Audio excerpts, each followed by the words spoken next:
Vamos a la clase número 4 de lo que es dones del Espíritu. Seguimos desarrollando este hermoso tema, esta palabra preciosa que cada día nos orienta a cumplirle a Dios lo que Dios demanda de nosotros. Que seamos perfectos como nuestro Padre Celestial es perfecto. Ahora, los dones son, oiga, del Espíritu, no de la iglesia. No te adueñes de ellos. No digas, yo tengo el don de sanidad, yo tengo el don de discernimiento de espíritu. ¿Por qué no dicen yo tengo el don de lengua larga? ¿Verdad? Ese sí no lo dicen. Yo tengo el don de chismoso. No. ¿Sabe que en una ocasión en que estaban reunidos varios evangélicos y cada quien comenzó a hablar de sus debilidades? Y estaba uno calladito, así no decía nada, así como uno que está ahí en la esquina sentado. Y le dijeron, epa Jesús, ¿y cuál es tu debilidad? Después que cada uno habló la suya. Bueno, yo tengo una debilidad que es que yo soy lengua suelta. Todo lo que oigo lo digo. Y voy para la casa del pastor ahorita. Estaban vendidos todos. Ahora, los dones son del Espíritu, no de la iglesia. Los dones no son propiedad de la iglesia, como muchos en sus manifestaciones lo han dado a entender. Ellos se manifiestan en la iglesia según la necesidad o demandas que haya. Los dones no son un artefacto eléctrico que podemos encender o apagar a conveniencia o voluntad propia. Provienen y se manifiestan por voluntad del Espíritu. Primera a Corintios 12:11. Él es quien tiene la decisión y determinación absoluta de manifestarlos, ya que el Espíritu Santo no lo manipula ni lo controla nadie. Pablo identifica un don espiritual como una habilidad sobrenatural concedida por el Espíritu Santo a una persona, no como la exaltación de una habilidad natural. Así cada don es una manifestación del Espíritu. Esto es una evidencia visible de su actividad. El Espíritu Santo derrama y manifiesta sus dones según su voluntad, de acuerdo con la ocasión, desde el punto de vista divino, porque a este es dada, oiga, por el Espíritu, palabra de sabiduría, ¿sí? A otro, palabra de ciencia, según el mismo Espíritu. A otro, fe, por el mismo Espíritu.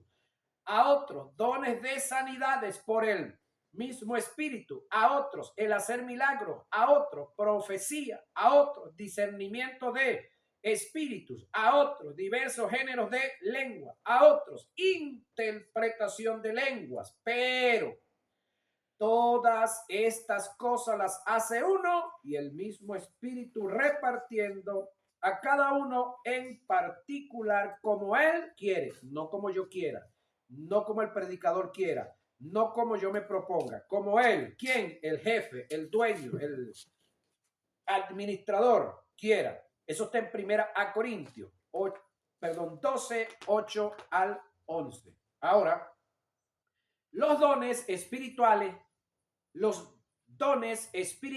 tampoco puedo manejarlos según mis deseos o decisiones, ni son producto de mis emociones. Es algo, oiga, sobrenatural, del mundo espiritual, del mundo cosmogónico, y solo pueden ser manifestados por la decisión y determinación del Espíritu.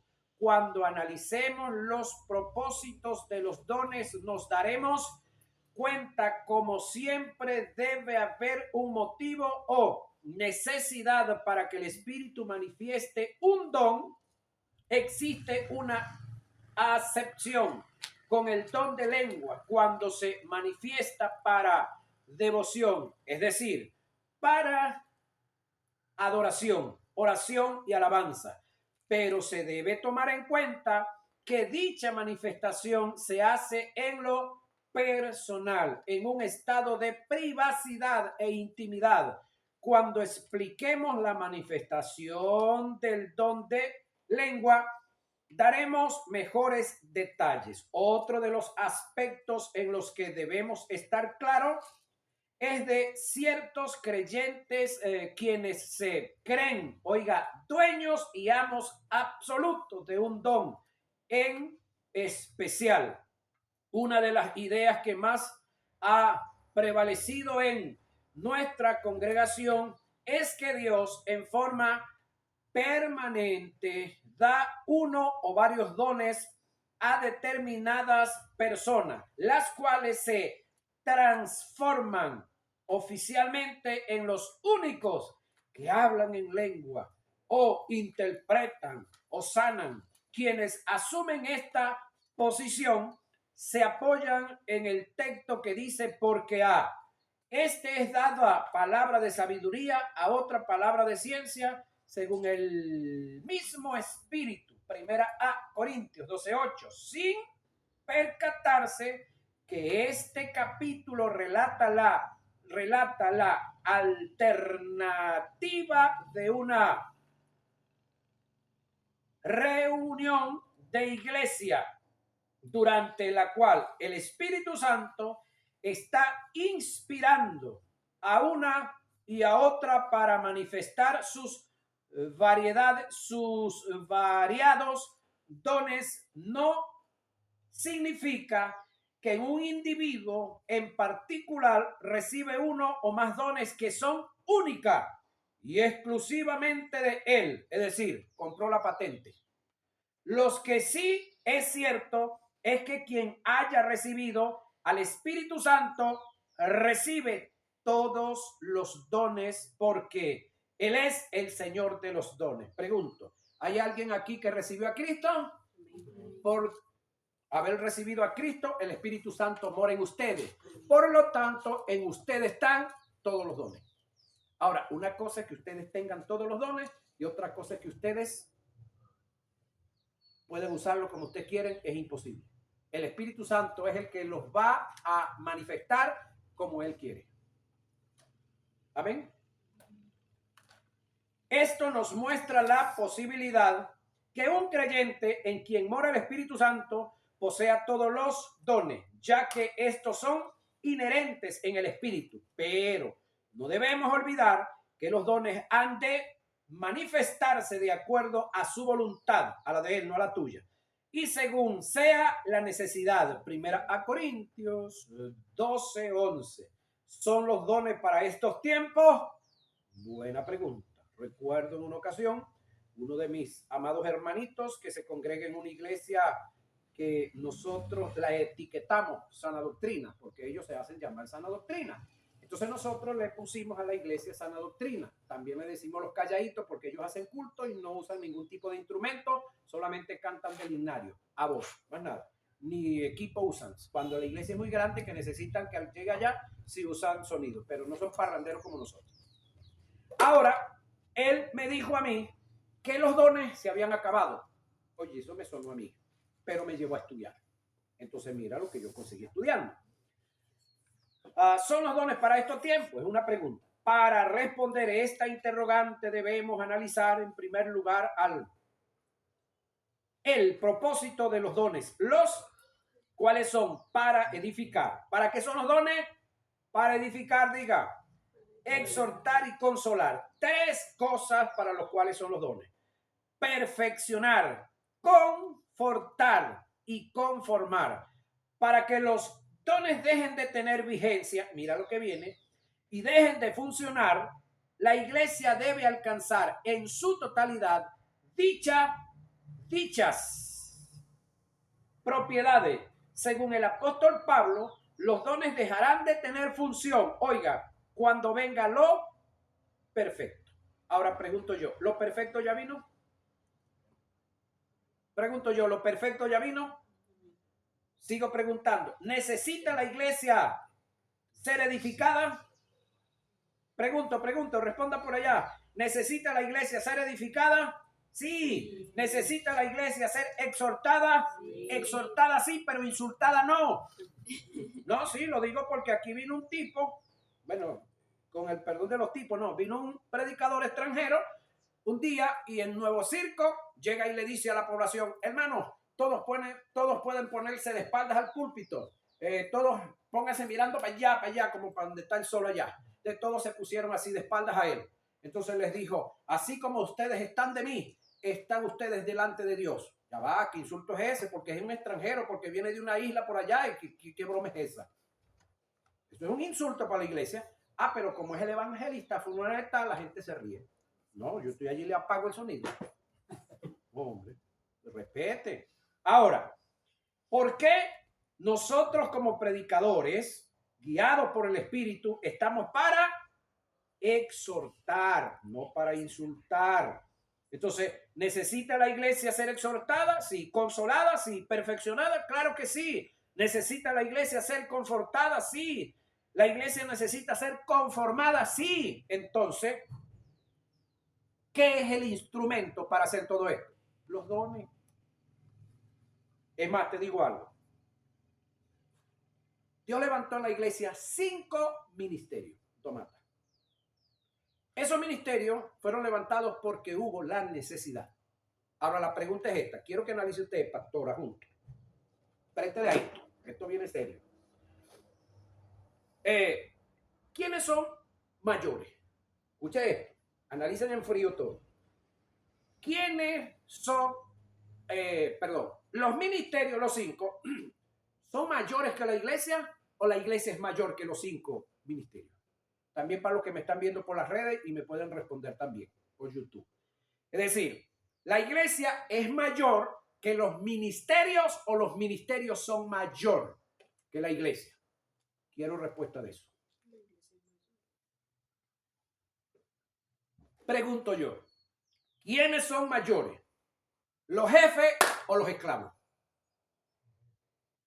Bueno, la iglesia tiene categoría de jefe y los ministros somos esclavos, uperetes. Pero ¿qué pasa ahorita?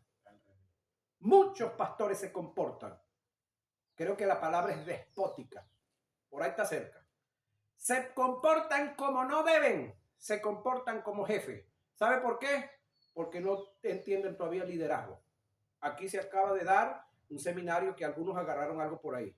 Por ahí andan los certificados. Entonces, cuando yo entiendo qué es liderazgo, yo me comporto como un líder cuando entiendo qué es liderazgo. En una ocasión, golpe de Estado en Venezuela, hubo un general en un sitio donde llegó y abrió unos galpones y consiguieron una gran cantidad de comida acaparada. Y el tipo agarró una malta y se la tomó delante de todo el mundo y echó un eructo ahí, el general del eructo. Entonces le preguntaron, señor, la periodista se empeña, señor, ¿y por qué usted está aquí al frente de todo esto? ¿Será que usted como general de la Guardia Nacional no tiene implicaciones, no tiene problemas con esto y esto y esto? Y él le dice, pero es que aquí no está el general fulano de tal, aquí está el capitán fulano de tal. Ya va, le dice la tipa para mofarse y dice, ¿usted se está degradando? Le dijo, no, no me estoy degradando. Mi posición aquí es como un capitán. Y el capitán va delante de toda la tropa. Eso se llama liderazgo. Eso se llama liderazgo. Y toda esta comida que está aquí hay que sacarla para dársela al pueblo. ¿Cómo se llama eso? Liderazgo. Él estaba al servicio no de los multimillonarios, de aquel entonces que estaban montados en el golpe de Estado, sino de la población. Y lo sacaron. Ahora pregunto yo, como pastor, ¿yo estoy al servicio de quién? ¿De mis caprichos, de mis pasiones, de mis deseos? ¿Yo estoy al servicio de la organización que sirvo, del concilio que sirvo o del pueblo? Que es de Dios, que lo compró Cristo con su sangre y que de paso es el que ofrenda y diezma para que yo coma y viva. No sé. Dijo alguien por ahí que con la verdad no temo ni ofendo. Ahora, si la iglesia fuera superior a los ministerios hubiesen sido constituidos antes de ser establecida la iglesia. Otra cosa, ¿por qué fueron constituidos los ministerios? Por la necesidad que la iglesia tenía de estos servicios. ¿Sí? Ahora, ¿cuándo deben de cesar los 5 ministerios? Porque van a cesar. ¿Cuándo deben de cesar los dones? Porque van a cesar. Pregunto yo, ¿cuándo va a cesar la iglesia? Nunca jamás. La iglesia será iglesia por los siglos de los siglos de los siglos de los siglos de los siglos de los siglos. Pero los ministerios no. Los dones tampoco. Entonces no nos apropiemos ni nos aferremos como mordisco el loco a lo que no debemos aferrarnos, ni nos comportemos desleales frente a lo que Dios estableció y al don de servicio que nos dio. Seamos servidores y no nos hagamos jefe de lo que no somos jefes, porque aquí hay un solo dueño y se llama Jesús. Amén. Amén. Ahora, ¿cuándo van a cesar los ministerios? Bueno, cuando la iglesia no necesite, escúcheme, cuando la iglesia no necesite ser edificada, exhortada, consolada, perfeccionada, confortada ni confirmada. Cuando la iglesia alcance estos niveles, no necesita los ministerios ni los dones tampoco. Pero la iglesia no ha alcanzado eso. Entonces necesita los ministerios, necesita los. Pero también los ministerios necesitan jugar su rol y ubicarse en lo que son o para lo que hemos sido llamados, con responsabilidad y mucho respeto. Porque vamos a dar cuenta por nuestra vida y por nuestras acciones frente a la iglesia, que nunca ha sido de nosotros y nunca será. Porque nosotros no hemos muerto por nadie en la cruz del Calvario, ni vamos a morir. Porque el que tenía que morir ya murió y resucitó también. Ahora, ¿cuándo la iglesia va a ser perfeccionada? El día que sea transformada, para luego ser arrebatada y resucitada todos los que de la iglesia miembro hayan partido con Cristo Jesús. Día del arrebatamiento que está cada día más cerca. Ahora, otros alegan que los dones del Espíritu no tienen su función para estos tiempos, afirmando su doctrina en un pasaje que utilizan, oiga, comúnmente como texto de prueba. Pasemos a analizarlo. El amor nunca dejará de ser. Eso es una verdad indiscutible, trascendental.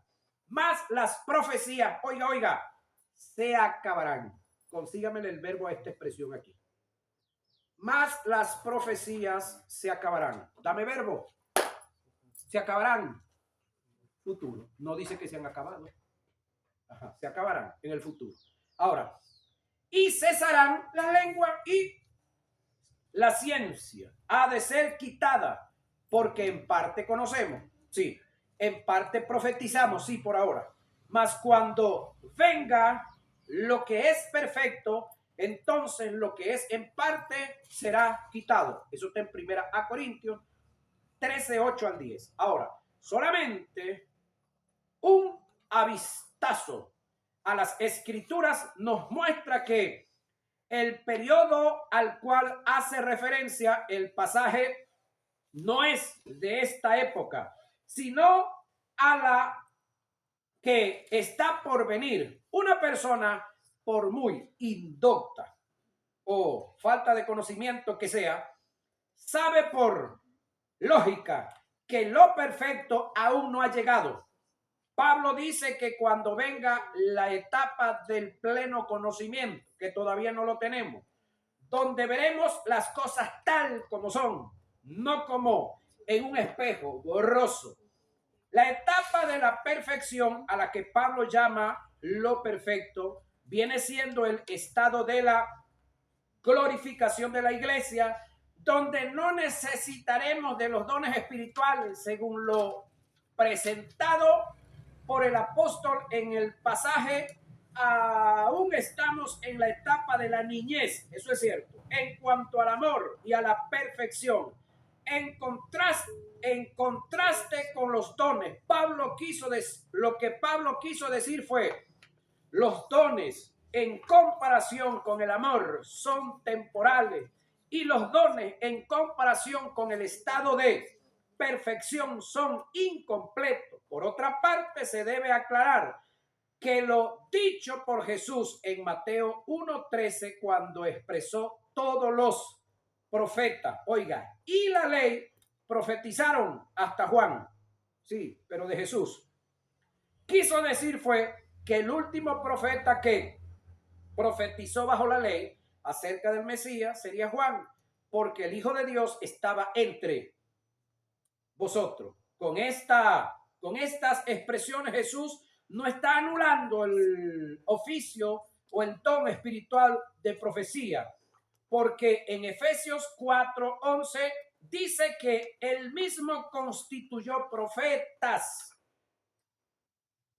Propósito de los dones. Aquí viene. Todas las cosas en Dios tienen un propósito y un objetivo por alcanzar. Las cosas cuando se hacen sin sentido direccional pierden su significado. Los dones del Espíritu no escapan de esta verdad. Ellos fueron establecidos por Dios. Amén. Para la iglesia con un propósito y un objetivo. Cuando a través de los dones no se alcanza dicho objetivo y dicho propósito, se debe a dos grandes fenómenos. La manifestación del supuesto don no es de Dios, es producto de la carne, las emociones o una influencia satánica. Se le está dando un mal uso al don, puede ser la otra. Seguidamente voy a anunciar el propósito por lo cual fueron establecidos los dones. Exhortar es el primero, del griego paracleo, el cual indica amonestar, no insultar, a alguien para que siga un curso de conducta intachable. Tiene que ver con inducir al bien. A Corintios 14:13 también significa llamar a parte con la idea de confortar e instruir a solas, aclaro. Edificar del griego oikodomeo indica promover el crecimiento espiritual, que es lo que estamos haciendo en esta escuela, y desarrollar el buen carácter de la iglesia. Primera a Corintios 14:3, 14:12 y 14:26. Consolación es el otro, del griego paraclesis, es el acto de asistirnos y auxiliarnos eficientemente en cualquier emergencia. La otra, perfeccional, del griego catartismo, que indica madurar, a completar, para llevar a un estado o nivel de madurez. Efesios 4:12 y 13. Confirmar o confortar. Toda manifestación, oiga, de un don espiritual viene con la finalidad de confirmar, secundar, corroborar, conformar un trato que Dios tiene con la persona. Los dones no dan sorpresa. Ellos operan bajo el espíritu de conformación para advertirnos, la pregunta que me hacían ahora, y librarnos de cualquier peligro. Para eso también vienen los dones. Ya vamos a entrarles para esa parte. Seguimos avanzando.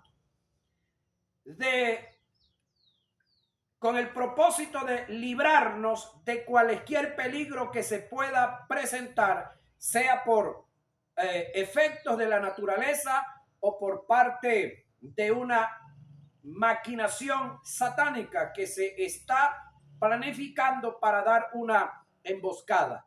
Dios, por su espíritu, a través de los dones de revelación, nos puede poner al tanto del peligro para que no nos agarre desapercibido y produzca daño. Hechos 11, 27 y 28, 21, 10 y 11 y 21, 4. A continuación voy a dar ejemplos del caso. En Segunda de Reyes 6, 8 y 12 nos relata cómo el profeta Eliseo manifestó los dones de revelación para advertir a los israelitas del peligro inminente que venía sobre ellos. Tenía el rey de Siria guerra contra Israel y consultando con su siervo dijo: en tal y tal lugar estará mi campamento.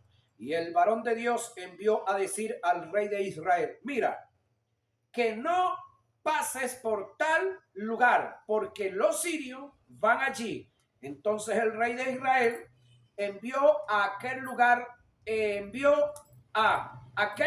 que el varón de Dios había dicho, y así lo hizo una y otra vez con el fin de cuidarse. Y el corazón del rey de Siria, oiga, se turbó por esto, y llamando a sus siervos les dijo: ¿no me declararéis vosotros quién de los nuestros es del rey de Israel?